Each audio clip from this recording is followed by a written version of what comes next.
Hello friends, welcome to my channel.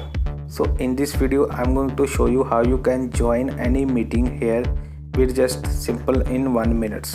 So for if you using Android or iOS operating system, the process for both operating system is the same. So now I am using Android phone. So you can see up here the 4 option is there. First one is meet, new meeting, second one is join, third one is schedule, and fourth one is share screen. So just click on the join button here. You can see the plus button here.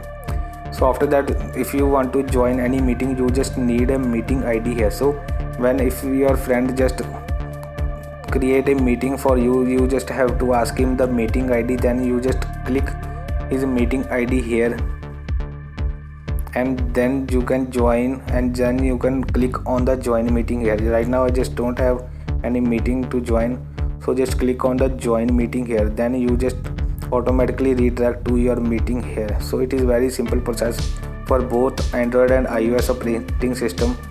So if you like this video, please subscribe to my channel, and see you again in